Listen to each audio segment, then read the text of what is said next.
All right, let's dive in. Today, we're going to pull back the curtain on something we all think we know, but that is hiding some absolutely incredible secrets right in front of us: the nonprofit sector. I promise you, it's way more powerful and surprising than you think. Just for a second, what do you picture? When I say the word nonprofit, what's the first image that flashes in your head? For most of us, it's probably something kind of specific. Maybe you're thinking of a local animal shelter, or a church bake sale, or maybe a bunch of really passionate volunteers on a street corner asking for donations. And look, you're not wrong. But here's the thing. That's like describing the entire music industry by only talking about a garage band. It's a part of the story for sure, but it completely misses the massive, complex, and frankly, kind of mind-blowing reality of this sector. And the first clue that we're dealing with something way more complicated than we realize is that, well, we can't even agree on what to call the darn thing. The name itself is a total puzzle. As one analyst famously put it, if not for profit, for what? I mean, think about it. The term nonprofit just tells us what these organizations aren't. It tells us almost nothing about what they actually are. And as you'll see, the other names we throw around aren't much help either. Let's just run through the labels we use. Charity? Not really. Plenty of them are advocacy groups pushing for special interests. What about the voluntary sector? Well, that doesn't quite fit either, since most of the work is actually done by paid employees. NGO? Yeah, but that term really only gets used for the big international groups. And independent sector? That one might be the most misleading of all, because, as we're about to see, they are incredibly dependent on both government and big business. So, let's get to the first big reveal: the unbelievable scale of this sector. Seriously, when you see these numbers, your whole perspective is probably going to shift. Get this. In the United States alone, there are 1.6 million registered nonprofit organizations. I mean, do the math. That's about one nonprofit for every 150 people in the country. They are woven into the very fabric of American life, from the biggest cities to the tiniest towns. And this is not just some quaint little feature of our culture. It's an economic powerhouse. The nonprofit sector accounts for almost 7% of the entire U.S. national income. To put that in perspective for you, that is a bigger slice of the economy than the entire construction industry. This is no minor player on the sidelines. But the biggest myth, the one that really turns our entire understanding of this upside down, it isn't about their size. It's about how these 1.6 million organizations actually keep the lights on. It's time to follow the money. So where does all the funding for this massive sector come from? Now, if you're like most people, your mind probably jumps straight to one place: private donations and charity, right? Well, okay, so here's the real story. Private donations, the big sales, the fundraising galas, all of that accounts for only 10% of all the money coming in. It is the smallest piece of the pie. The majority, more than half, comes from fees for services. Think hospital bills, university tuition, and a whopping 36% comes directly from government funding. Now, of course, this isn't some one-size-fits-all situation. The way they get their money changes wildly depending on what they do. A nonprofit hospital, for instance, gets almost none of its money from private donations. It runs on what patients pay and what the government pays. But for an art museum, private giving is absolutely critical.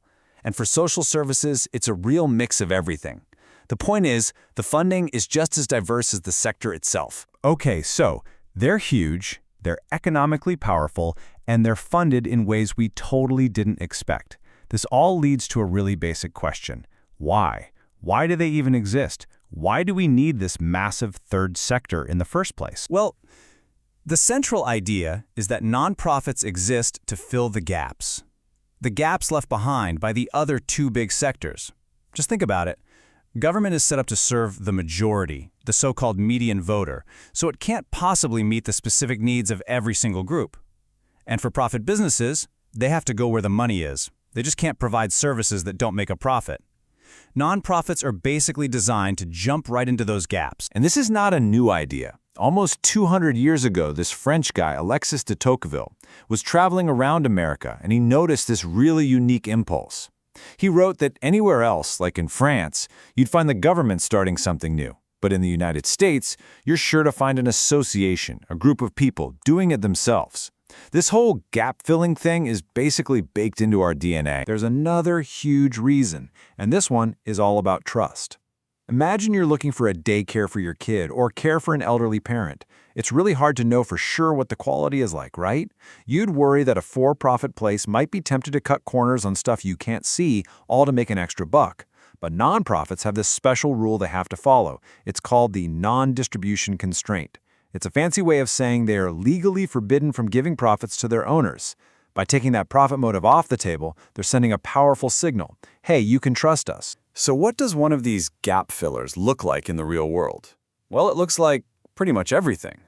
It's the global work of Doctors Without Borders, and it's the deeply personal journey of someone in Alcoholics Anonymous. It's the powerful advocacy of Mothers Against Drunk Driving, the groundbreaking research from major think tanks. It's the art in our greatest museums, and it's even the hospital down your street. Half of all hospitals in America are nonprofits. The diversity is it's absolutely astounding. So, what does all this mean? Where does this leave us? We've seen that nonprofits are bigger, way more powerful, and funded completely differently than we imagined. We've seen they exist for really specific and important reasons. This all points to a much bigger, more powerful way of understanding their role in our world. The best name for this whole sphere probably isn't nonprofit sector at all. It's civil society. That's the term for the space, the arena that exists between our private family lives, the government, and the business market. It's the place where we come together as citizens on our own terms to build our communities and fight for what we believe in. And this right here, this is the single most important takeaway. The nonprofit sector isn't just a bunch of nice-to-have charities. It is the essential infrastructure of civil society. It's the actual framework of organizations that allows everything from community gardens to grassroots activism to cultural expression to even happen. It is not an optional extra. It is a fundamental pillar of a free and functioning society. And all this leaves us with a huge question for our future.